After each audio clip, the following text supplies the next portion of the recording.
Seigneur Jésus, toute ma vie, je louerai ton Saint-Nom. Oh, je louerai ton Saint-Nom. Je louerai ton Saint-Nom, Seigneur Jésus, toute ma vie, je louerai ton Saint-Nom. Oh, malgré les soucis de cette vie, malgré la tristesse et l'abandon, toute ma vie, je louerai ton Saint-Nom.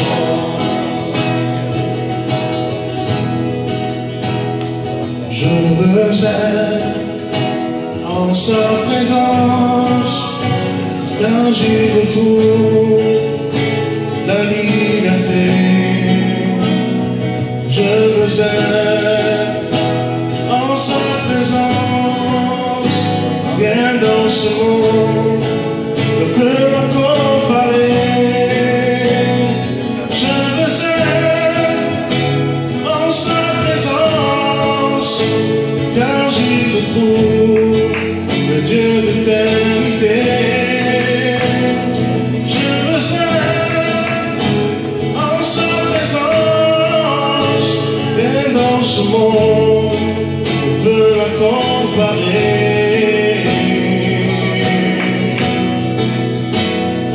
Toute ma vie, la donner pour toi,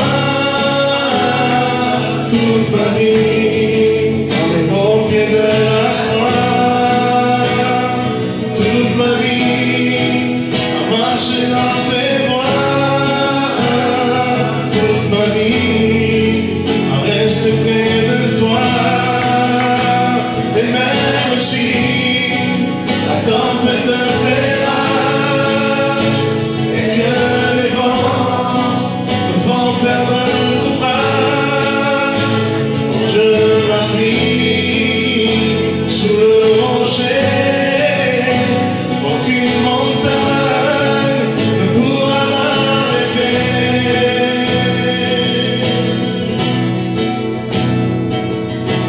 Tu es grand Seigneur. L'église, on chante ensemble, Tu amen. es grand Seigneur. Alléluia. Tu es grand Seigneur. Tu es grand Seigneur. Tu es magnifique, magnifique, et digne de louange. Tu es grand Seigneur. Magnifique, digne de louange, tu es grand Seigneur.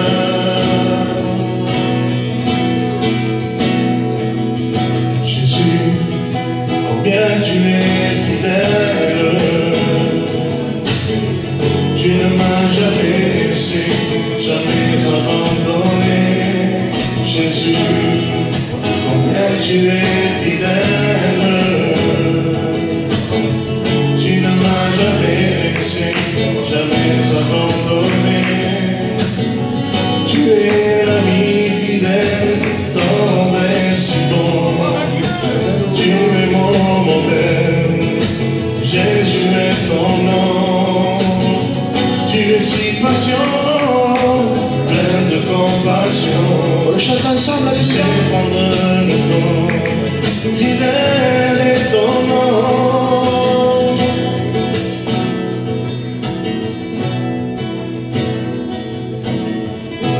À la croix je me prosterne, pour ton sang coula pour moi.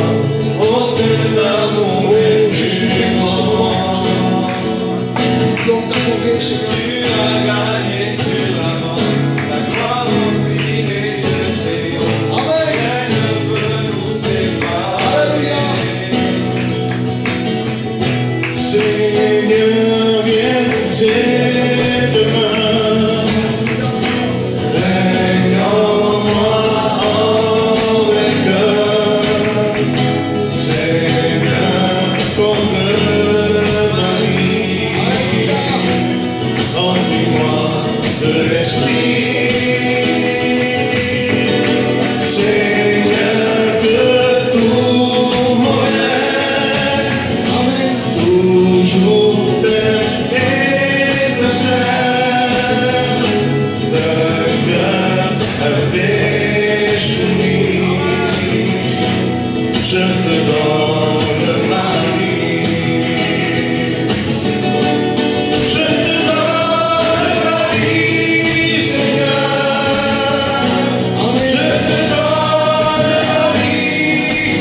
est venu pour aimer et pardonner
On est heureux d'arriver à la fin.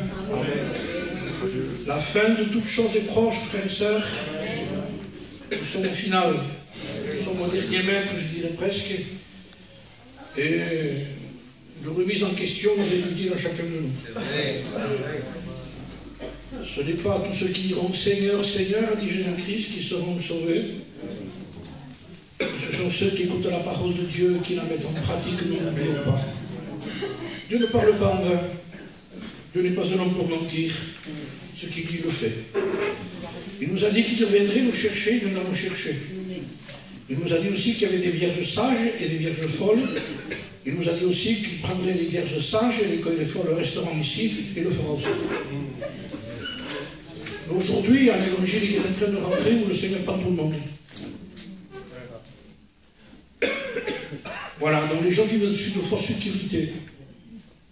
Dernièrement, j'ai entendu dire qu'il y avait des faux vaccinés. Des faux vaccinés. Vous avez entendu ça? Hein? Ils ont fait des certificats, mais qui n'étaient pas vrais. Ils n'ont pas fait le vaccin. Mais comme ils voulaient le passer, hein? Mais ça ne passe pas en mots, hein, je vous promets. Ça passe en bas, mais pas en mots. Le faux passe ne passe pas. Et ces gens-là se sont vus au dernier moment. Voilà, ils ont joué sur les mots, sur ce qui était faux. Ce qui était faux leur a apporté quelque chose de terrible. Si la terre sait payer ces choses comme ça, comprenez bien que le Dieu que nous avons aussi. Et tout ce qui n'est pas vrai sera découvert, mais ce sera trop tard. Alors, vous savez ce que j'ai peur aujourd'hui de plus en plus par rapport à l'âge, parce qu'on arrive à vieillir de plus en plus maintenant, mais on se dit, Seigneur, qu'est-ce qui va nous rester à vivre aujourd'hui? Moi, bientôt j'ai 69 ans, 70 ans bientôt. Donc ça veut dire que si on suit le cours de la Bible, pour le plus robuste 80, et la logique c'est 70. Bon, on est 75. Je me suis ajouté 50 seul.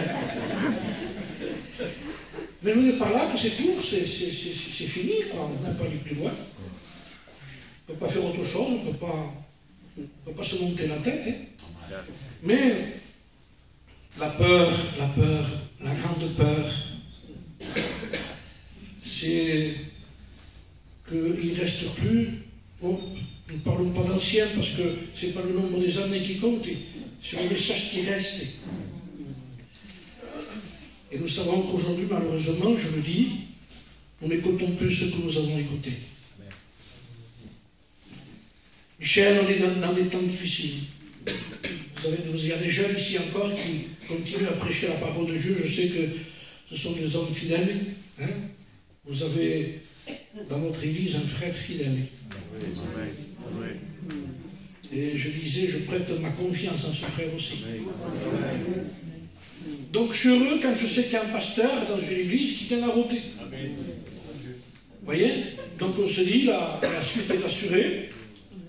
Parce que ce n'est pas le tout de commencer quelque chose, c'est de le finir. Et on voit que, bien, il y a des choses qui partent en vrille. Hein? Ça part de tous sens. On entend des choses bizarres. Je disais dernièrement, il y a un prédicateur qui m'avait téléphoné et qui m'avait demandé un conseil. C'est un frère qui a confiance dans mon ministère aussi. Et il me disait, pasteur, j'ai un problème. Il dit, je suis dans une église, dans un endroit, je travaille avec des gens. Mais j'ai un problème, quand je prêche, je veux tenir la route de ce que nous avons reçu. Nous voulons garder les bornes anciennes, quoi. Hein? Et il dit, il n'y a pas beaucoup d'enthousiasme dans l'église quand je prêche. Et quand il y a un prédicateur qui prêche un peu à tout venant, quoi, vous comprenez, hein, Jésus vous aime, Jésus vous sauve, et en un mot, alléluia, gloire à Dieu, il fait tout, faites rien. Il vous a aimé, c'est pas la peine que vous marchiez avec Dieu, quoi. Mais c'est ça le vrai message en réalité. C'est qu'on dit aux gens, il vous a aimé, faites ce que vous voulez après. Indirectement, c'est ça. Il y a deux messages dans la Bible. C'est dire aux païens que Dieu les aime. Amen. Et le deuxième, c'est de dire aux chrétiens d'aimer Dieu. On ne peut pas dire aux chrétiens toujours que Dieu les aime. C'est fini. Fini. Vous croyez que j'avais besoin que mon père, comme dise ton père t'aime? Elle t'aime, oui, quand j'étais petit. Mais on ne peut pas. J'aimais les caresses après, non. C'est fini, on aime son père, on sait qui il est, on sait qu'il nous a aimés. Amen. Qu'est-ce qu'il reste à faire alors après? Mais il faut respecter son père. Amen. Donc continuons, frères et sœurs, dans ce sens-là, parce que j'ai donné un conseil à ce prédicateur, parce qu'il me disait, alors qu'est-ce qu'il faut que je fasse? Est-ce qu'il faut que je change mon message? Parce qu'on est influencé aussi, après on est touché. Quand on voit aucune réaction, on dit, bon, quand même, on voudrait quand même un petit lamet de temps en temps. Ben rien. Ben, écoute, je suis habitué depuis longtemps à ça. Il m'a dit, alors je change mon message, je quitte l'église. Alors moi je lui dis, ni l'un ni l'autre. Tu ne changes pas le message, tu ne quittes pas l'église. Ce sont aux gens de s'en aller s'ils ne sont pas d'accord. Amen. Amen. Et ce n'est pas un problème, en vérité. Donc nous sommes dans les temps réels de la fin. Je voudrais laisser... il y a longtemps, le frère me disait, Francky me disait qu'il y a longtemps que je n'étais pas venu, c'est vrai. On ne fait pas comme on veut, on ne choisit pas ce qu'on veut, hein? On ne choisit pas ce qu'on voudrait. Mais je sais que Dieu sait choisir ce dont nous avons besoin. Amen. Il fait tout en merveille, Dieu. Amen. Alors je ne voudrais pas laisser ici, j'aurais pu prêcher un message que, je ne sais pas, c'est un message d'encouragement que je vous apporte quand même. Parce que prêcher des messages qui a 40 ans en arrière, c'est un encouragement. Voilà, je voudrais encourager par nos anciens sentiers. Mais est-ce que c'est quelque chose d'extraordinaire de prêcher des anciens sentiers? C'est normal. Pourquoi sommes-nous étonnés aujourd'hui quand on écoute un message comme avant? On dit, ah mais ça fait du bien d'écouter. Pourquoi on n'écoute plus alors? Y aurait-il un différent message? Quand je lis la parole de Dieu, il y a des avertissements, il y a des exemples dans la parole de Dieu, on se rend compte que ça n'a pas toujours été, ça ne tenait pas la route, à un moment donné, ça partait par côté. Dans des hommes de Dieu qui ont existé, dans des temps qu'on appelle des temps d'apostasie. Vous savez que l'apostasie, ça ne veut pas dire de ne pas croire en Dieu, mais c'est être à côté. C'est beaucoup plus grave. Je crois que quelqu'un qui est froid sentira plus que quelqu'un qui est tiède. Donc il faut prendre les choses, je dirais, prendre le taureau par les cornes de l'autel. Donc c'est important de se remettre en question et de ne pas se faire des fausses idées, frères et sœurs, que s'il y a un christianisme qui a changé, nous ne sommes pas dans la lignée. Il y a un modernisme qui est rentré dans l'évangile qui nous laisse tranquilles. Le vrai évangile ne peut pas vous laisser tranquille. C'est impossible. On ne peut pas se sentir bien dans un monde qui n'est pas à nous. Il n'y a pas de cohabitation avec. La Bible dit nous sommes en guerre. Vous croyez que Poutine va faire un tour en Ukraine, appuyé comme ça? Prendez des risques, je vous dis. Hein. Vous croyez qu'un chrétien peut se promener comme ça, lui, sans qu'il devienne ennemi de ceux qui sont autour? Je vous envoie comme des brebis au milieu des loups. Ils sont méchants, les païens, non? Les faux chrétiens et les faux pasteurs. C'est ça, les loups. Je dirais des loups-garous. Avec de sang. Nous sommes dans des temps terribles. Ne croyez pas n'importe quoi, n'importe qui, à n'importe quel évangile. Redressons-nous, frères et sœurs. Il est temps de prendre la réalité des choses. Un chrétien aime Dieu. Et quand un chrétien aime Dieu, il aime surtout la sainteté de Dieu. Amen. Et parce qu'il aime Dieu, il haït le mal. Signe initial qu'on est dans la course. Aujourd'hui, on a aimé Dieu et on a enlevé le mot haïr. Le mal. Alors, il y a des exemples dans la Bible qui nous montrent qu'il y a des hommes qui ont commencé, normalement ils avaient bien commencé, ça va terminer. Et ces choses ont été écrites pour notre instruction à nous. Afin que nous n'ayons pas de mauvais désirs comme ils en ont eu. Nous sommes remplis de faux. On ne sait plus où tourner la tête maintenant. Aujourd'hui, il y a des choses terribles qui sont en train de se passer partout. Il y a des prédicateurs qui tiennent à droite, je vous le dis.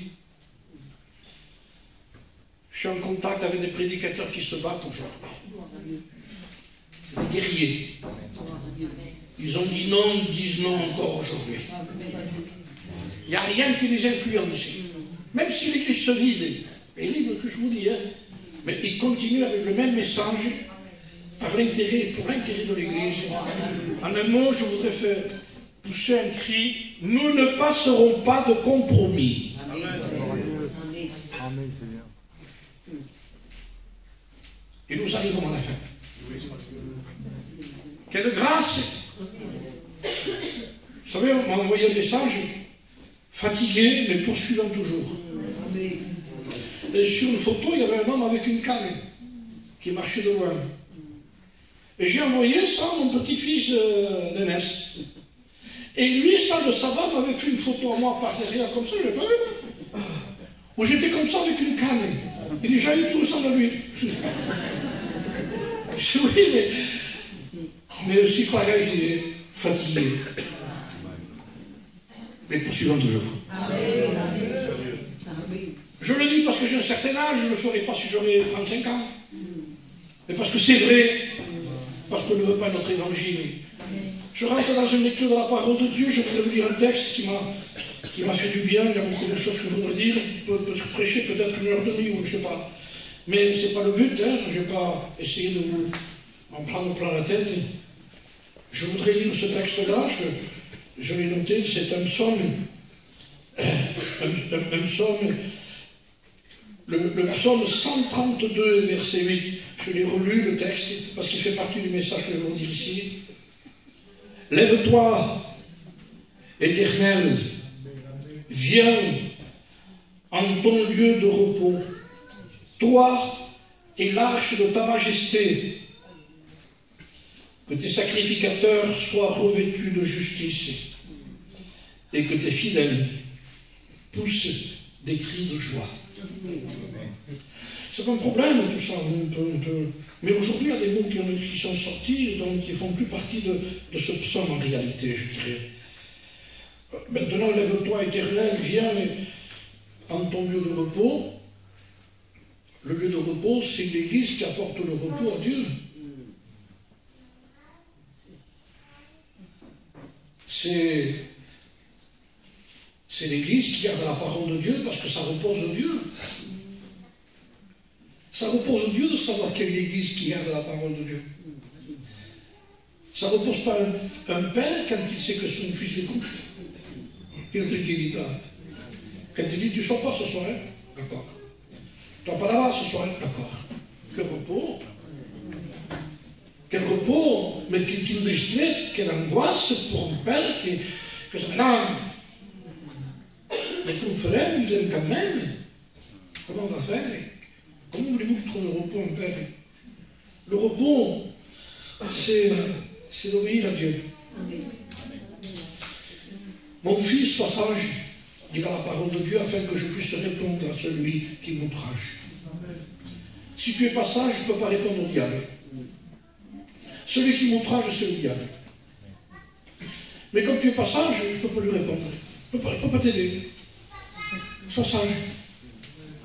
Afin que je puisse répondre à celui qui m'outrage. Lève-toi, Éternel, et viens en ton lieu de repos. toi et l'arche de ta majesté. Alors, là on est carrément dans le message que vous lire. Hein? J'en ai parlé il n'y a pas longtemps dans une église. Ce matin, j'étais indécis, j'ai dit, Seigneur, je voudrais avertir quand même aussi, ici. Je lis dans le livre de Samuel, et c'est là le sujet du message, hein? 1 Samuel chapitre 4. La parole de l'Éternel, ou la parole de Samuel s'adressait à tout Israël. La parole de Samuel s'adressait à tout Israël. Il y a eu un relève en Israël en ce temps-là. Dieu a pourvu dans un temps de difficulté, dans un temps d'apostasie, dans un temps où il y avait un sacrificateur qui s'appelait Élie, avec ses fils qui étaient sacrificateurs. C'est eux qui tenaient tout, c'est eux qui avaient tout en main. Malheureusement, c'est eux qui avaient tout en main. Son sujet, il est dit de ce temps-là, c'est que la parole était rare en ce temps-là et que les visions n'étaient pas fréquentes. Dieu ne parlait plus. Le service se faisait quand même. Il y avait toujours Élie. Je leur ai dit, qui est le pasteur? Et les candidats qui travaillaient comme les prédicateurs, c'est ses fils. Mais Dieu ne parlait plus. Donc ce qu'il portait, c'est des choses qui étaient à lui, certainement, puisqu'il ne lui parlait plus. Son service était un service où Dieu ne parlait plus. Il y a des services où Dieu ne parle plus. Le service se fait quand même. Il y a des cultes, il y a des réunions de l'évangélisation, il y a des appels, et Dieu ne parle plus. C'est plus la voix de Dieu. Quand un compromis est porté dans une église, dans un endroit, Dieu prend patience pour que le peuple se rebondisse, pour que le peuple se revienne à Dieu, pour que le prédicateur en particulier, la tête, comme disait l'homme de Dieu, le poisson pourrit par la tête. Cet homme disait, quand on veut voir si le poisson est frais, il faut regarder l'œil. Donc c'est là la tête. Quand l'œil est frais, c'est parce que le corps est frais. Quand l'œil est mauvais, c'est parce que le corps est mauvais. Donc ça veut dire la responsabilité, c'est la tête. Et la tête est en mauvais état. Alors, en ce temps-là, Dieu ne parlait plus. Dieu ne parle plus à des gens qui ne veulent pas obéir. Comment voulez-vous que Dieu nous parle si on n'a pas l'intention d'obéir? Plutôt. Comment voulez-vous que Dieu nous parle? Donc les gens ont remplacé Dieu parle par atmosphère de réunion. On apaise nos consciences, on dit, c'est qui me faut, ouais, gloire à Dieu, amen, amen. Quelle atmosphère, c'est bon, ça bouge un peu.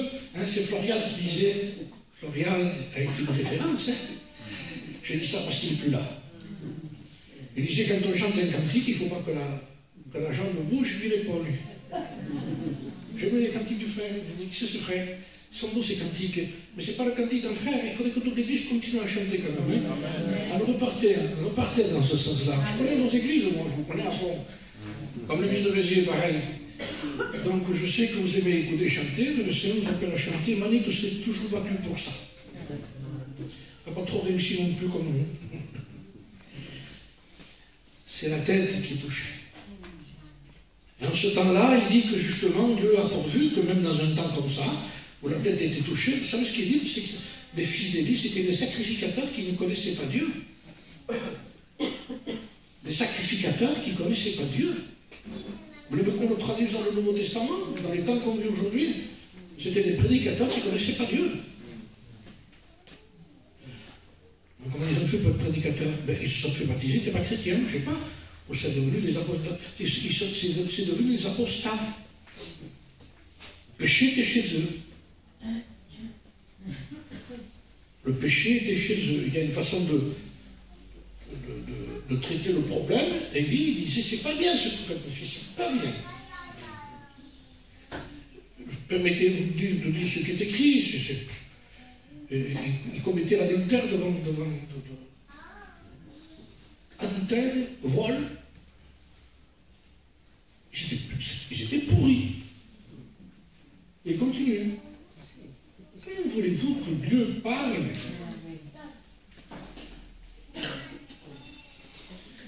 Alors il a fallu que quelque chose se passe. Mais Dieu avait pourvu déjà à ce qu'il laisse en ce temps-là un petit Samuel. Dieu entend. Dieu donne. C'était une femme qui ne pouvait pas avoir d'enfant, ça s'appelait Anne. Elle pleurait parce qu'elle voulait un fils. Elle voulait recevoir pour donner à Dieu, parce que si on ne le reçoit pas, on ne peut pas donner à Dieu.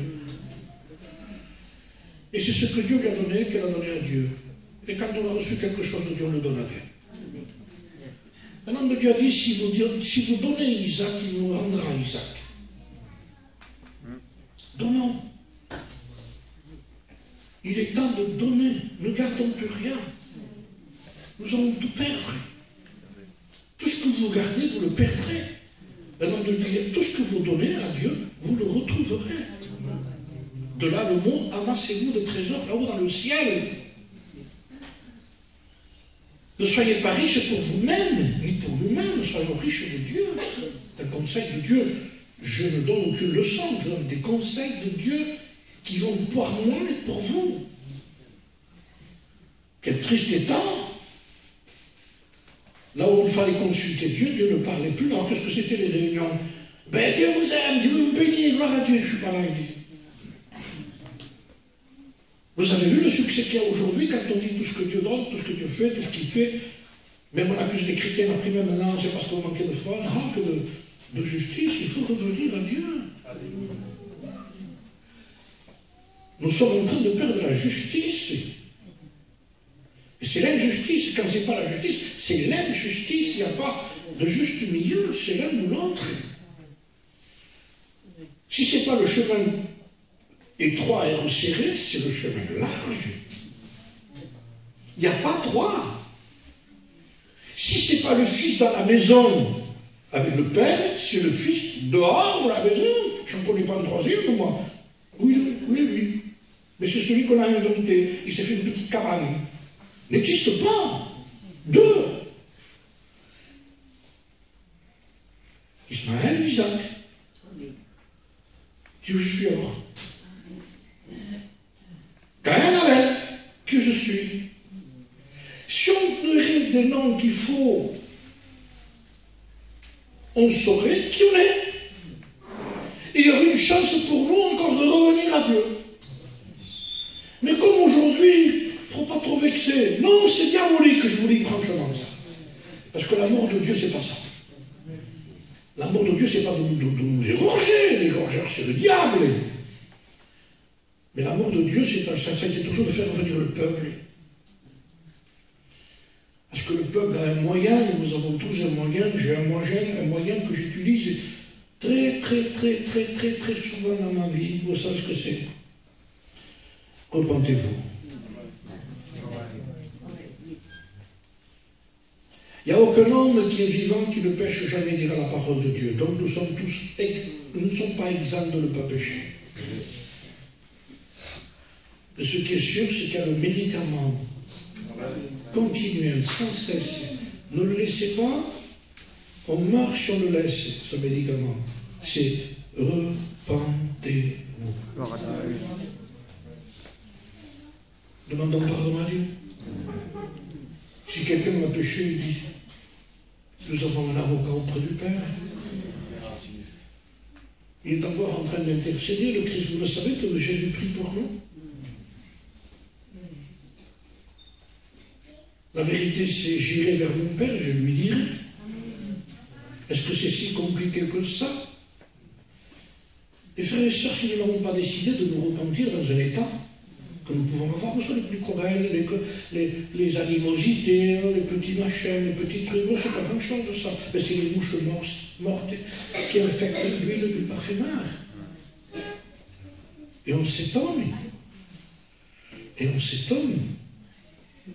De ce qu'on est en train de changer nos vraies réunions par des réunions d'atmosphère où il faut bien créer quelque chose dans l'église. Mais c'est pas la vraie onction, c'est pas l'onction ça. Ça c'est l'émotion. L'onction ne produit pas ça.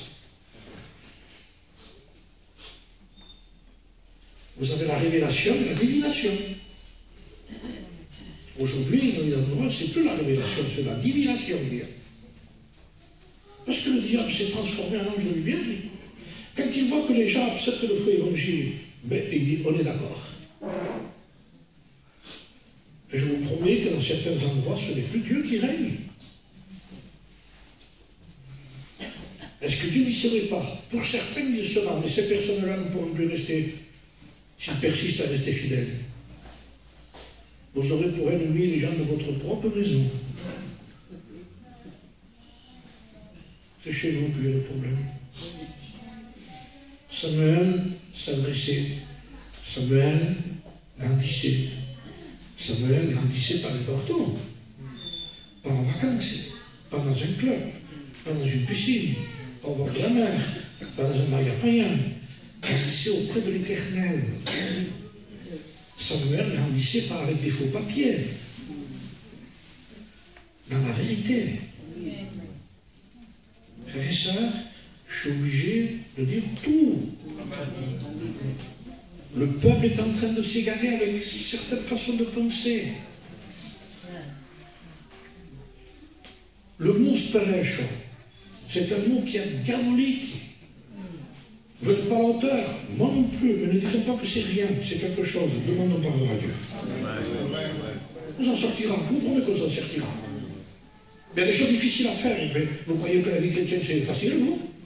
J'ai parlé à quelqu'un, je lui parlais de difficultés. Il faudrait se faire du souci quand on n'en a pas. Oui, ça va. C'est parce que ça ne va pas. C'est Wesley qui partait toujours en mission, mais avant de partir, il avait toujours des problèmes. Donc il était sûr que quand il partait avec des problèmes, il y avait la bénédiction. C'était son signal, ça. Et un jour, il part en mission, il n'y avait rien qui s'était passé. Il se faisait du souci parce qu'il avait un cheval. Donc je viens avec plusieurs chevaux, moi je viens, avec une voiture. Mais lui, il partait à cheval. Il dit, Dieu m'a donné deux choses dans mon ministère et un cheval. Il dit, j'ai tué le cheval. Il n'a pas tué son ministère. Et à un moment donné, quand il s'est fait du souci, parce qu'il disait, comment ça fait que j'ai rien? Alors, il s'est arrêté, il a sauté du cheval, il s'est mis à prier dans un champ. Il n'y a pas de problème, mon ami. Comment ça se fait? Il y avait quelqu'un qui l'entendait prier par loin. Un rebelle, un méchant, il n'aimait pas qu'on écoute prier. Il prend une pierre, il jette en pleine tête. Ah, il dit merci Seigneur. Le sang qui coulait. Il dit merci Seigneur, je peux y aller. Oui, mais aujourd'hui, on ne veut pas des pierres, on veut pas des pierres. On veut des. Comme ils prêchent, comme ils chantent, c'est pas des pierres, ça. C'est des pièges. Quelqu'un qui loue à haute voix devant tout le monde son prochain est considéré comme une malédiction. C'est dur à voir comme ça aussi.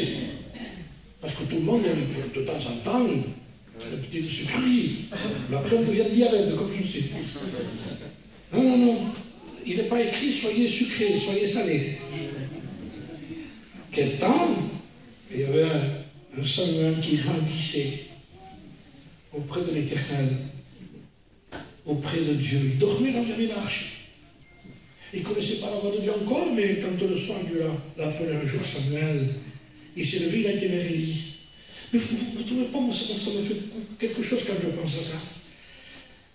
Élie est là, sacrificateur est là, avec ses fils qui sont là, et Dieu ne lui parle plus. Quand j'avais un copain qui me dit je ne te parle plus, il m'a dit qu'il ne me parle plus. C'était insupportable, c'était mon copain. Je ne voulais pas qu'il ne me parle pas, je voulais qu'il me parle. Imaginez quelqu'un de votre membre, de votre famille qui ne te parle plus, tu ne t'en parles plus. Quelqu'un de près, tu dis, ça ne va pas, non? Mais vous imaginez que Dieu ne parle plus à lui? Il parle à l'enfant. Je parlais à l'enfant, en un mot, je me tourne. Je ne te parle plus, je parle à lui. Mais il était dans le monde. Non, non, non, il était dans le temple. Il était dans le service. Être dans l'église est là où Dieu ne nous parle plus. Vous voyez pas que c'est terrible? Être dans un endroit religieux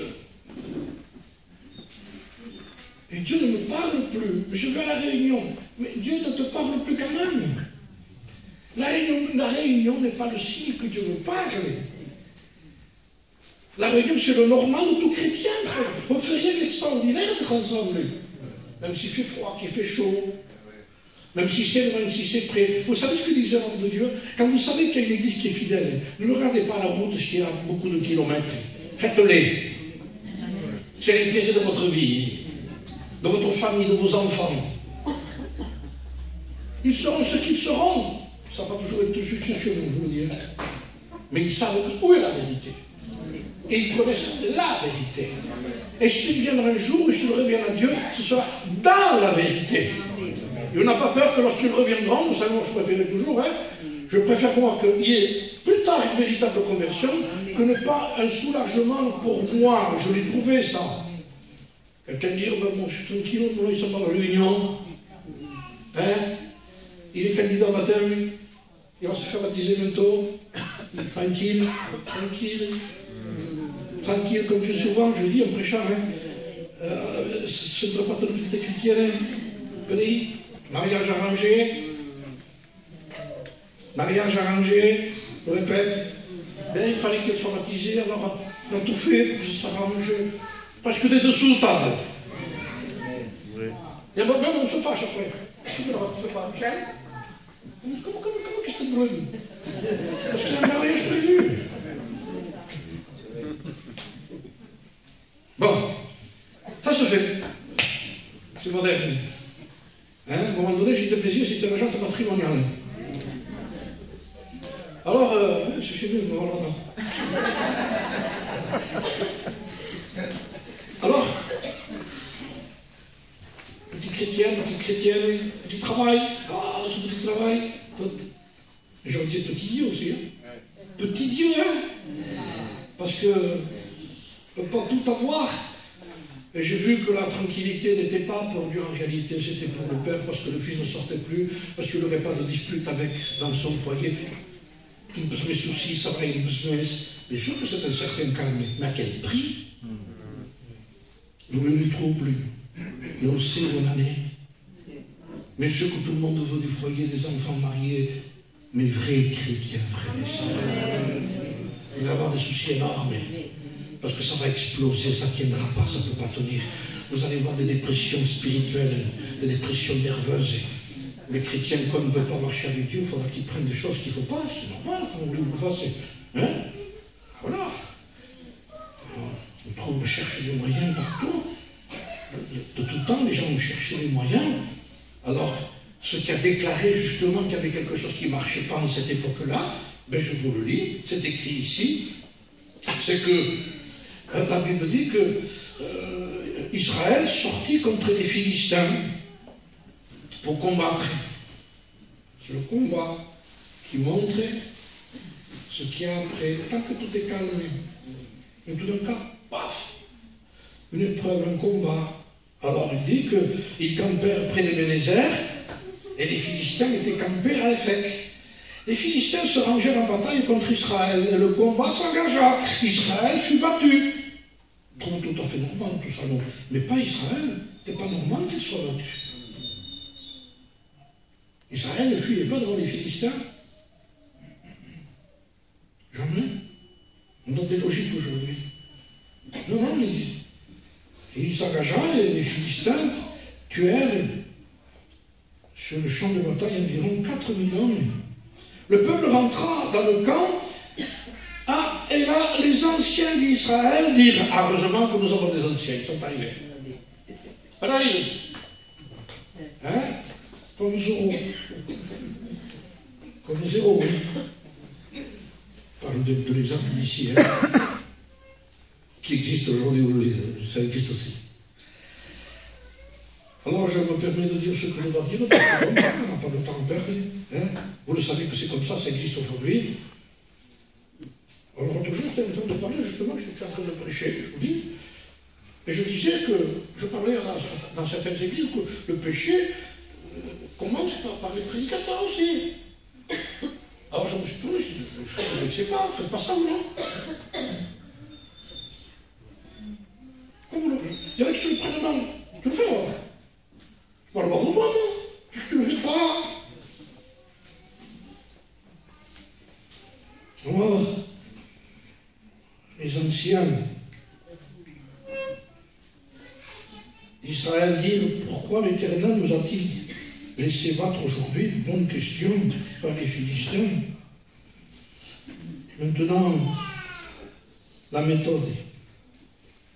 Allons chercher à Silo l'arche de l'Éternel, de l'Alliance. Écoutez le mot terrible, ils auraient dû à l'école biblique et chercher Dieu de tout leur cœur, ces hommes-là.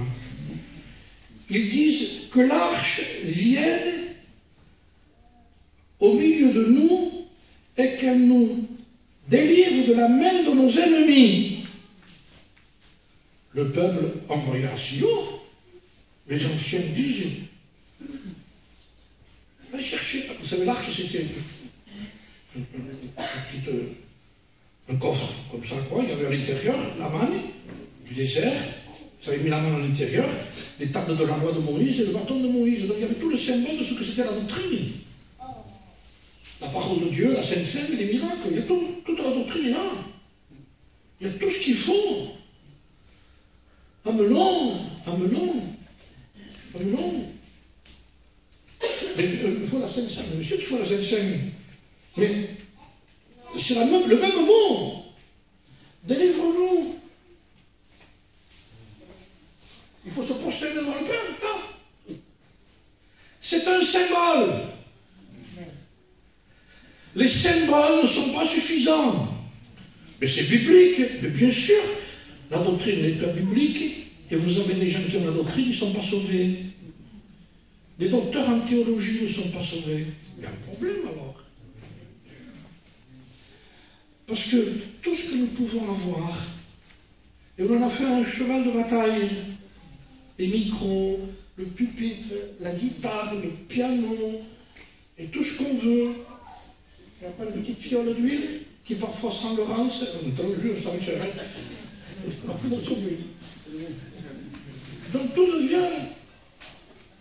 devient symbolique. Mais c'est un symbole, frère. Toute la doctrine, je la crois, je l'ai vécue, je la vis, je l'aime, je la veux. Un seul baptême, un seul Dieu, un seul esprit, un seul sauveur. Même l'impositionné, mais la doctrine de l'impositionné, même qui n'est pas respectée. On impose les mêmes n'importe qui, on n'impose pas les mêmes pour n'importe quoi, n'importe comment. Soit. Mais tout ça, mes frères, allons chercher tout ça. Ils vivaient n'importe comment, la preuve. Ils vivaient n'importe comment. Élie était un apostat, ses fils, je ne vous dis pas, Dieu ne parlait plus, mais il y avait tout ça encore. Vous ne croyez pas que ça peut exister aujourd'hui? Vous ne croyez pas que ça peut exister aujourd'hui? Sainte Seine, baptême, non? Mais tout ça, c'est biblique. Mais moi, je ne le lis pas. Et je suis clair dans ce que je dis. Mais ça, sans Dieu, ça ne vaut rien. Comment est-il possible? Si je fais ça, c'est parce qu'il y a Dieu? Non. Ce n'est pas parce qu'on le fait qu'il prouve qu'il y a Dieu. Il y a des endroits où on ne fait pas ça parce qu'il ne peut pas le faire, c'est en prison. La Sainte Seine ne peut pas la prendre parce qu'il ne peut pas se réunir. Dieu y est. Il y a la preuve. Un réveil authentique et véritable, parce qu'un réveil, c'est quand le peuple en premier d'abord revient à Dieu de tout son cœur, de toute son âme, de toute sa force, et qu'il aime Dieu, et qu'il se sanctifie, qu'il a eu le péché, qu'il a le mal, et qu'il dit maintenant, Seigneur, redonne-moi du zèle pour t'aimer et pour haïr tout ce qui est mauvais. Plus de compromis, ça c'est un réveil. Ça c'est un réveil. Après c'est pas un réveil, ça marche pas, c'est pas vrai, il n'y a pas de montre, il n'y a pas de réveil, il n'y a rien du tout. C'est du bruit qui n'aboutit à rien. Alors, maintenant il y a la suite de ce qui s'est passé. Il y avait tout. Il y avait les anciens qui ont dit, mais c'est ça qu'il faut ramener. Attention, comment tu dis, hein? C'est pas dans les Corinthiens, c'est dans les Galates. Je suis d'accord sur ça, qu'il y a la connaissance. Hein? Je suis d'accord, les gens qui parlent sur l'hébreu, sur le grec. Pas de problème, j'en sais pas, moi. Donc, ça, tant mieux, nous avons des frères qui savent ça. Hein? Merci Seigneur, il n'y a pas de problème, gloire à Dieu. Mais, c'est le Dieu de tout ça. Le Sauveur. c'est pas de pleurer sur un Christ sur la croix seulement comme ça, c'est de pleurer sur son péché. Aujourd'hui, on essaye de toucher les sentiments, partout. Alors on essaie d'employer des méthodes. On voit que les gens s'égarent de plus en plus. Il va y avoir des choses qui vont être irrattrapables. On vont trop loin. Il est temps, frères et sœurs, de revenir à Dieu. Je parle à un peuple qui connaît, qui sait, et qui est guidé dans ce sens-là. Et si je le dis, ce n'est pas pour découvrir des choses nouvelles. Vous les connaissez, ce que vous prêchez. Ça a été prêché par vos anciens ici, par les nouveaux qui viennent et qui prennent la même relève. Il n'y a pas de problème. Mais ce n'est pas ce qu'on sait qui est important, c'est ce qu'on vit. Et nous sommes dans les temps. Nous sommes dans les temps. Alors, je continue la lecture, je vous passe certaines choses. Il dit donc que le peuple envoya à Silo, on apporta l'arche de l'Alliance qui siège entre les deux chérubins. Et là est écrit, c'est précisé, les deux fils d'Élie, Ophni et Phinès, étaient là avec l'arche. Justement, il ne fallait plus qu'ils soient là, mais ils sont là quand même. Vous ne les sentez pas, hein? Et ils sont là avec l'arche. Donc il y a tout ce qu'il faut. Mais le problème c'était ça. C'est qu'en réalité, le Dieu de l'arche n'était plus d'accord avec eux. Mais eux se sont forcés à être avec l'arche. Alors, la Bible dit que lorsque l'arche de l'alliance de l'Éternel entra dans le camp, tout Israël poussa des grands cris de joie. Et la terre fut ébranlée. Là, nous sommes là dans les systèmes qui se passent aujourd'hui. Les grands cris de joie. Gloire à Dieu, gloire à Dieu, gloire à Dieu. Vous savez, je n'ai jamais aimé ce système, de toute façon, les frères le connaissent maintenant. On a assez de psychologie aussi pour faire crier le peuple, si on veut. On fait lever le peuple pendant quelques fois, on dit louer, louer, louer, louer, louer, louer, louer, louer, louer. Je ne suis pas contre la louange, hein. Attention, hein. Je vous ai lu le texte, parce que ça va avec ce que je vous dis. Lève-toi, Éternel, et viens dans ton lieu de repos. Viens dans le combat et apporte le repos dans le combat. Viens. Toi et l'arche, dont je parle ici de ta majesté, mais il dit, toi et l'arche. Parce que même si l'arche ne serait pas, Dieu apporte quand même la victoire à Israël. Mais là, il y avait les deux. Gloire à Dieu. Il y a la doctrine, comme il y a Dieu et la doctrine. Il y a Dieu et les symboles. Toi et la Sainte Seine. La Sainte Seine sans toi, on ne marche pas. Ça ne marche pas. Parce que de toute façon, la Sainte Seine a un but. Si nous nous jugeons nous-mêmes, nous ne serions pas jugés. C'est une remise en question de notre état par rapport au retour de Jésus-Christ, ça, vous le savez ça. Parce que l'origine, c'est de partir de l'Égypte d'aller à Canaan. C'est la même image. Et quand tu la prendras, il dit, tu la prendras dans ta maison, tu la prendras avec du sang sur le linteau des portes, avec la porte fermée, à tout ce qui est du monde, à l'Égypte. Et je verrai le sang, c'est moi qui le vois, le sang, parce que le sang est pour Dieu d'abord, pour lui.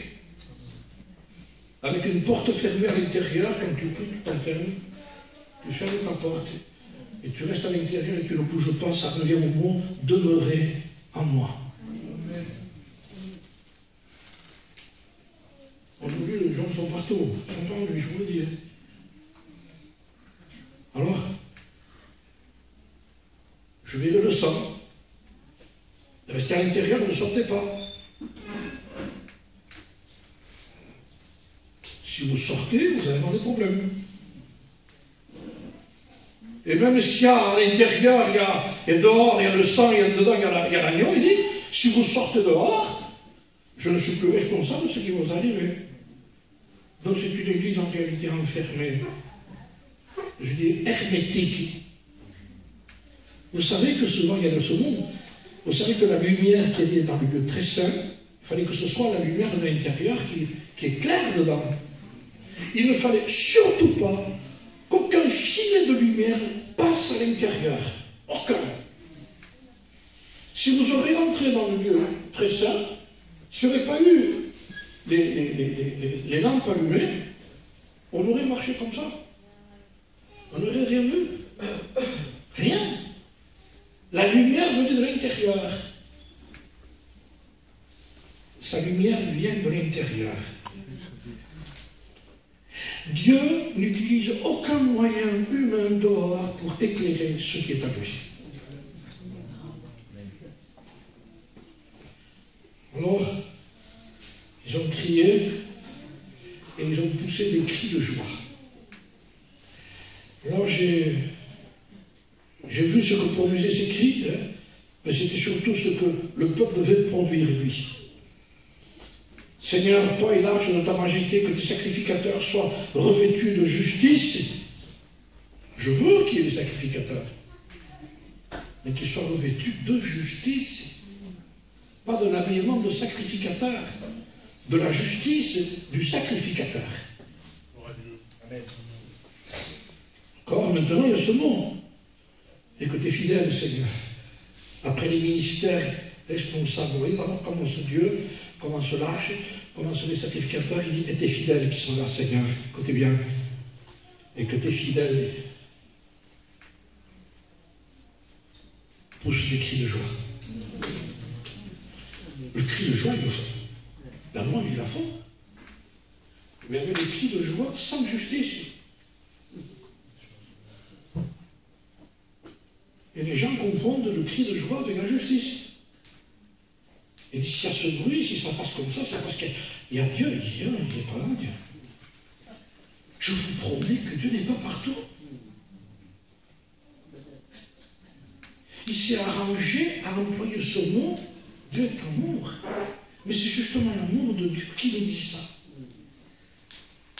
On ne peut pas jouer avec les textes de la Bible.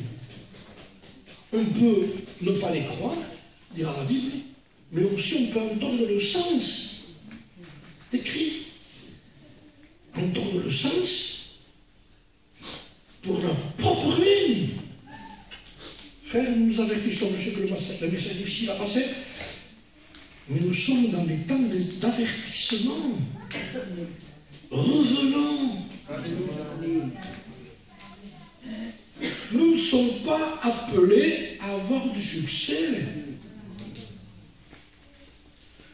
Moins vous serez connus, plus nous serons bibliques. Parce que le succès d'aujourd'hui ne vaut rien. Même pour des prédicateurs. À quel prix? Restons dans l'ombre. Cachons-nous. On n'a pas besoin de Dieu, de nous, pour faire quoi que ce soit. Il faut que la semence soit à l'intérieur de la terre, qu'elle soit cachée d'abord, et qu'elle meure pour qu'elle porte une tige. Alors, ils ont poussé des cris de joie. Et je vais vous dire ce que j'ai écrit. Je l'ai écrit sur ce papier-là. La joie que procurent ces choses-là. J'ai noté un texte en particulier qui dit que la joie de l'impie est momentanée. Donc il y a de la joie, mais depuis pas longtemps, on dit que c'est un impie. Comment pouvons-nous nous laisser tromper par une joie qui n'est pas bonne? Une bonne réunion, mais ce n'est pas le but de notre calcul, ça. C'est une bonne réunion. C'est quand un pécheur se repent qu'il y a une bonne réunion. Il y a de la joie dans le ciel pour un pécheur qui se repent. Et nous, on veut de la joie ici pour la donner au ciel, on veut l'amener en haut. Il dit non, c'est moi qui la donne, je l'amène chez vous. Parce que la joie du ciel, c'est quand quelqu'un est en train de dire pardon, Seigneur, pardon, j'ai désobéi, pardon, ça me fait de mal, pardon, je ne suis pas comme tu aurais voulu, pardon. Et Dieu, il dit maintenant, je vais vous amener quelque chose, parce que cette brebis, moi, je la bénis, moi, je la ramène. La larme perdue, je l'ai retrouvée. Il y a de la joie, et il dit, je la partage, je vous l'amène.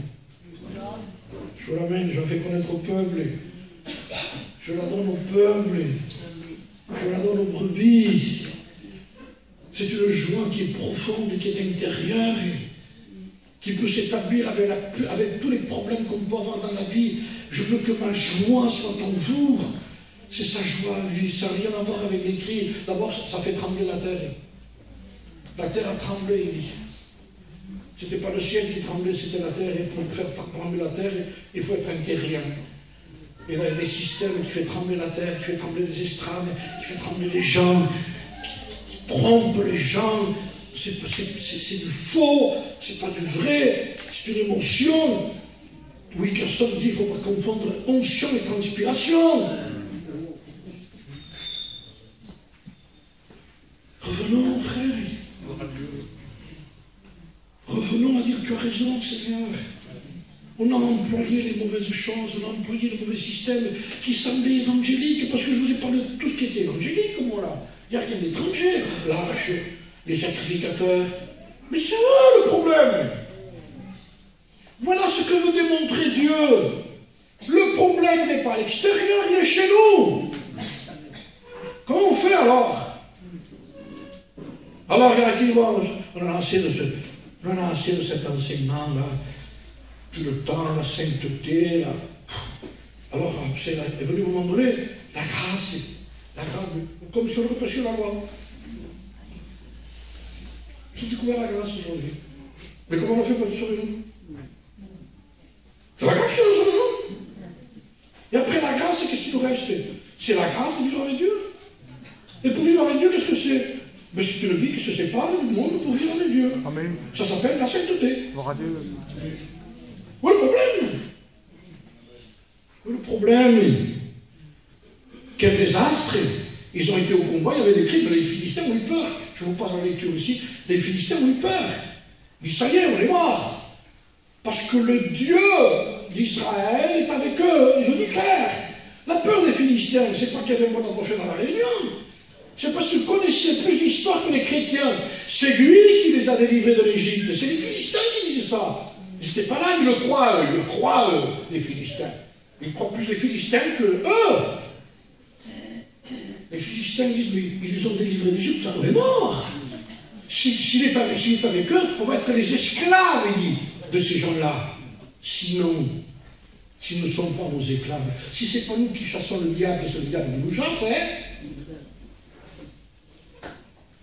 Mais ils sont divisés contre eux, on ne peut pas subsister. On a peur du Dieu de ce peuple. On a peur de Jésus-Christ. Nous savons qui tu es. Tais-toi, leur disait Jésus. Nous savons que tu es le Fils de Dieu. Tais-toi. Il y en a qui veulent converser avec des démons pendant des heures. Comment avec eux? Chassez-le, voilà. Qui tu es, d'où tu viens, qui c'était ton grand-père, ou diable. Oui. Donc j'ai cherché les origines, je comprends pourquoi tu es comme ça. Parce que, il y a quelqu'un qui a répondu, parce que peut-être en vrai, tu avais ton arrière, que je vais la faire de ma carrière comme un grand-père, c'est pas moi. Mais c'est normal, la pauvre, tu m'accuses de ma carrière, je ne l'ai plus pas connu. Et tu veux que je porte son péché? Doctrine aujourd'hui, spectaculaire, hein? Parce que quand quelqu'un parle comme ça, et qui utilise une autorité, les gens qui sont là derrière lui, ils disent, ah, quel discernement, non, quelle fausseté. Qu'est-ce que c'est faux? Qu'est-ce que c'est faux? Mais c'est spectaculaire. Mais c'est tout pour la galerie, vous ne comprenez pas ça? Avant on disait, vous avez vu les gens qui font tomber les gens? Vous avez vu le prédicateur chez nous qui fait ça? Pour l'amour de Dieu. Jésus s'occupe pas de... On n'a pas à parler de Dieu, ni de parler de lui, on parle de Jésus-Christ, on parle de l'évangile. Dieu fait ce qu'il doit faire. N'a pas peur de nous, un mot. Les Philistins ont dit, écoutez, il faut aller au combat quand même, hein. Sinon on est mort. Ils vont au combat. Et Israël, qu'est-ce qu'il a reçu? C'est pas vrai. Comment il a reçu? Oui. Parce que c'était tout des symboles, le Dieu n'y était plus. Mais alors comment on fait alors? Avec les micros, les cantiques, tout ça, on va recevoir des gifles. Il faudra fuir. Mais si je prends mon Dieu tout le dimanche matin, si tu ne te repens pas, tu le prends dans ta condamnation. La Sainte Seine, elle a tout son sens. Si tu touches l'âge, si tu n'es pas dans les conditions, tu es foudroyé. David a eu peur, je ne rentre pas chez moi. Et quand elle l'amène chez l'autre, Dieu bénit l'autre. Donc, vous voyez que c'est cela, je dis non, je bénis, moi. Mais pas dans ta condition, même si tu es David. Dieu bénit, la Sainte Seine est une bénédiction, les frères, l'onction d'huile est une bénédiction, l'imposition des mains est une bénédiction, fait partie de la doctrine de Jésus-Christ, de Dieu lui-même. C'est une bénédiction, tout ce que Dieu nous a donné. Chasser les démons, c'est une bénédiction. Guérison des malades, c'est une bénédiction. Tout est une bénédiction de sa part. Mais si ce Dieu n'est pas là, je vous promets que le diable vient là-dedans et se mélange à l'intérieur. Alors qui peut le dévoiler? Dieu. Qui peut le chasser? Dieu. De qui il a peur? De Dieu. C'est du Dieu que nous avons. Alléluia. Alors assurons-nous Dieu. Ça marchera toujours. Et un frère, c'est son slogan, il dit, la prière, ça marche toujours. La prière, ça marche. Hein? Je crois que c'est Donald qui dit ça. C'est une vérité. Mais bien entendu, ça va avec, parce qu'il le sait aussi, comme nous. Ça va avec la doctrine. Mais avec la doctrine, mais avec le Dieu de la doctrine. Ça va avec tout ce que nous avons reçu. Ça va avec tout ce que nous avons reçu. Ils ont eu peur, ils ont été au combat. Dieu n'était pas avec eux.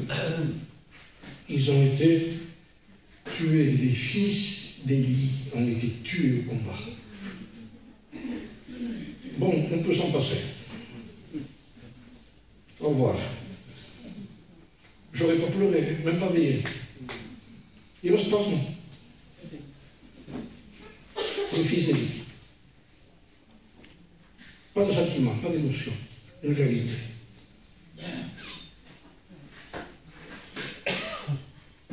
Il y avait une femme de deux fils, avec tout le respect que je vous vois, qui attendait un enfant.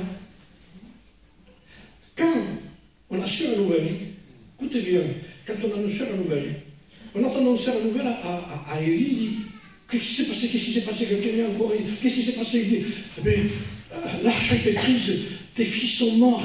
Et quand il entend parler que l'arche a été prise, il n'a pas supporté que l'arche soit prise. Écoutez bien, je me suis dit, Seigneur, à quel niveau il peut être? Il était inquiet, le texte, il était inquiet pour l'arche. Il y en a qui étaient inquiets, comment on fait passer le Seigneur? Ne vous inquiétez pas d'abord de ça. Élie, avant de t'inquiéter de l'arche, inquiète-toi pourquoi Dieu te parle plus. Inquiète-toi pourquoi il faut que ce soit un enfant avec une petite robe qui vient te parler en disant c'est Dieu qui m'a parlé. Et il m'a dit ce que tu étais toi. Il dit tu veux le savoir, je te le dis, il te l'a dit. Pourquoi s'inquiéter d'autre chose? On est contre la fausse doctrine, pas de problème. Mais on dira, comment ça se fait que on ne peut pas le voir aujourd'hui? Et ça, il faut le voir, il n'y a pas de problème. Ça, vous comprenez bien. Mais après, écoutez, il faut le Dieu du voile.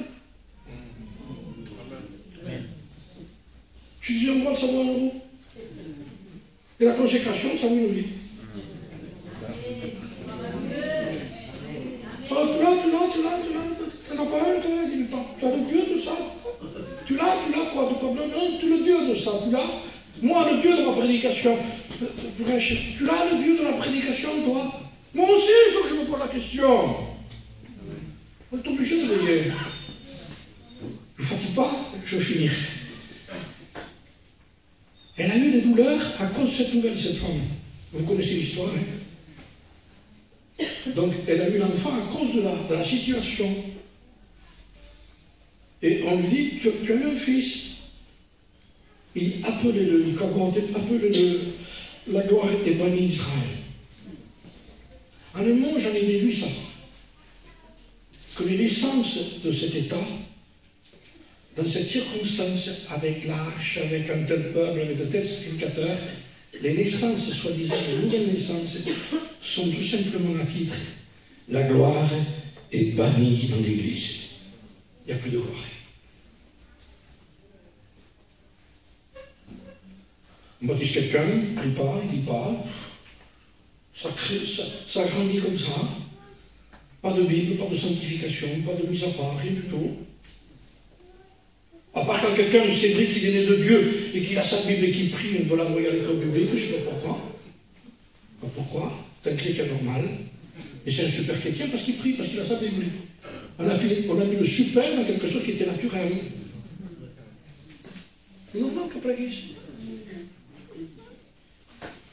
Alors il est né, la gloire est bannie d'Israël. Je vous promets que c'est des Icabod qui naissent aujourd'hui. Alors, je finis.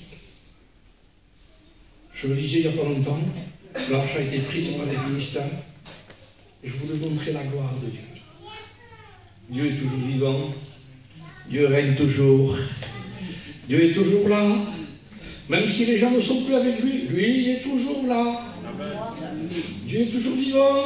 Amen. Dieu n'est pas en voyage, il n'est pas mort, Dieu est toujours vivant. La croix est toujours là. Alléluia.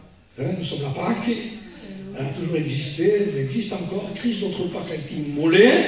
C'est le Christ crucifié, la prédication de la croix qui est une folie pour celui qui périt, une puissance de Dieu pour le salut de quiconque croit. Elle est toujours là. Amen. Le lieu de la nouvelle naissance est toujours là. La clinique de la nouvelle naissance existe toujours. C'est la croix, c'est le Christ.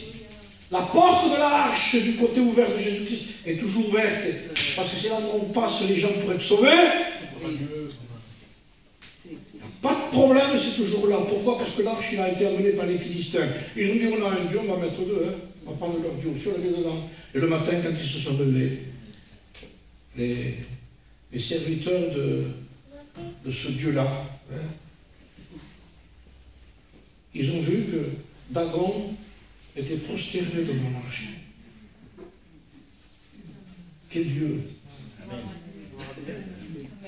Si le peuple ne le défend pas, il se défend tout seul. Je suis Dieu. Et je suis saint. La religion, le monde entier se prosterne devant moi. Il domine sur les démons. Il est seigneur des démons. Pour eux, non, ce n'est pas leur seigneur, mais lui, il règne. Ça veut dire Seigneur, je règne. Je fais ce que je veux, comme je veux, où je veux. Et tout ce qui se passe aujourd'hui, frères et sœurs, calmez-nous, restons tranquilles. Hein? Si l'huile est chère, ce n'est pas un problème. C'est l'huile de l'onction qui est beaucoup plus chère. Vous n'en trouverez plus sur les rayons de ce monde. Pénurie dans les églises évangéliques. Il n'y en a plus. Mais qui en ont trouvé? Ben, les vierges sages. Où en trouver? Ben, à Gethsémane. Il y en a, oui. Ça s'appelle pressoir à huile là-bas. Ah, Gethsémane, on y va? Ah, oui, mais il faut y aller à genoux. Hein. Là-bas, c'est un temps de tout ça. Vous gémissez, vous pleurez, vous avez des problèmes, vous croyez que Dieu n'est plus là, que Dieu n'existe plus, vous ne savez plus où vous en êtes. Tout votre christianisme est remis en question. Il dit, c'est là. Je suis là. Wilkerson a prêché un message avant de mourir, il a prêché ce message qui disait « Quand tout échoue, qu'il n'y a rien qui réussit, là on est touché. Hein. Ça ne marche pas, hein, ça ne marche pas. Hein. C'est comme si Dieu disait « T'as vu, ça ne marche pas. » Alors Dieu lui a cité un texte « Heureux ceux qui n'ont pas vu, qui ont cru. » On croit. Ils ont relevé Dagon, le lendemain on le retrouvait cassé par le milieu. Je suis Dieu. Je suis heureux de dire ça pour que vous imaginez. Je suis Dieu. Ne t'aime pas. Je suis Dieu. Toi, reste dans les conditions. Sois Samuel. Va avec Samuel. Cours derrière Samuel. Va avec lui. Tu vas voir tout ce qu'il va te donner, tout ce qu'il va t'apporter. Nous sommes dans ce temps-là. Et nous avons un choix à faire. Vous voyez, on prêche, mais dans le fond, on se met devant l'évidence de quelque chose. Allons-nous changer l'évangile? Pour se sentir bien, je vous promets qu'on se sentira réellement mal. Acceptons l'évangile où il faut ramer, les frères. Acceptons l'évangile où parfois on se croit tout seul. On se croit tout seul. On n'est pas tout seul, mais le diable vient nous parler, il est tout seul. Acceptons l'évangile, frères et sœurs, où il faut pardonner. À ceux qui nous ont offensés. Et parfois c'est nous qui avons offensé, et encore on ne veut pas pardonner. Comme c'est fort, mais c'est comme ça. Voilà. Si on ne pardonne pas, frères et sœurs, on ne sera pas pardonné. Ne me dites pas le degré du problème, il faut pardonner. Continuons dans le même évangile. Ne vous amassez pas des trésors sur la terre, mais dans le ciel. Il faut revenir là. Vous avez le vêtement, la nourriture, cela suffit, ne vous inquiétez pas, c'est encore écrit. Vivons dans la paix, dans la tranquillité. Le lendemain ne nous appartient pas. Vivons de Dieu, vivons pour Dieu, vivons en Dieu, parlons de Dieu, entendons-nous de Dieu. Ayons du souci quand dans la journée, il y a longtemps que je ne pense pas à Dieu, dis donc, qu'est-ce qui m'arrive? Il y a longtemps, il y a au moins 1 heure. Voilà, 1 heure. Le vrai chrétien, vous aurez trouvé où est-ce qu'il y a 1 heure. T'es un païen, tu vois. Maintenant, non, fais attention quand même. Oui. Il dit, bon, ça va, ça ne pas oublier, mais on ne peut pas oublier. Ça fait garder communion avec Dieu. Gardez contact, gardez réseau. J'ai un portable là, tout le monde en a un. Hein? C'est la 3e main, celle-là. Vous avez remarqué, quand on n'a pas de réseau, qu'on parle à quelqu'un, qu'on veut parler, qu'on nous intéresse, je disais, je le sors parce que ça me fait quelque chose de l'autre côté là. Vous vous rendez compte? Alors je ne capte pas. Mais quand c'est quelqu'un qui vous intéresse pas, ça vous aurez, mais je ne capte pas. Vous n'avez pas menti, mais ça vous convient, pas me dire, tranquille. Mais quand c'est quelqu'un qui a longtemps à qui vous voulez parler, petit-fils, et vous l'avez ajouté, mon petit-fils, qu'est-ce que j'ai. Je vous promets que si vous captez, vous cherchez un réseau, vous marchez, et là, tout d'un coup, même si c'est d'une position peu tordue, c'est confortable par l'amour qu'on a. C'est l'amour qui rend confortable ce qui n'est pas confortable. Maintenant, on ne peut être assis sur un divan, quelqu'un qui ne vous intéresse pas, capte, passe, paf. Mais oui, parce que tout est dans l'amour, frère et sœurs. Alors cherchez le réseau. Cherchez le réseau, frères et sœurs. Il y a des choses qui roulent dans le réseau, et c'est l'attitude charnelle. Et d'en plus en plus, je vous promets que ceux qui ont mis les réseaux, ils les ont détruits. Devant Dieu, de tout notre cœur, et le Seigneur promet, et je reviendrai à vous. Amen. Je vous passe à la suite, mais il faut que vous sachiez que plus tard, Israël a été vainqueur. Vous savez pourquoi? D'abord, ils sont revenus à Dieu. L'arche a été ramenée. Et Dieu a été vainqueur avec le peuple. Que Dieu vous bénisse, on prie le Seigneur. Merci. Votre joie est parfaite, Seigneur. Heureux de t'appartenir, heureux d'être fils de Dieu. Heureux de parler avec toi, de parler de toi, d'être ensemble dans la vérité. Qu'est-ce qui peut nous faire du bien, sinon de savoir que ta parole nous combat? Seigneur, tu es l'ennemi de nous-mêmes. Christ à nous, c'est l'ennemi de nous-mêmes. Nous véhiculons l'ennemi de notre propre personnalité. Alors nous avons intérêt à le garder. Seigneur, c'est machette, il n'appartient pas à toi. C'est mon état charnel, mon évangile charnel. Je n'échangerai pas. Je ne veux pas échanger la vérité. La vérité, tu dis, Seigneur, ne se vend pas. Il faut en acheter. Où c'est qu'il y en a?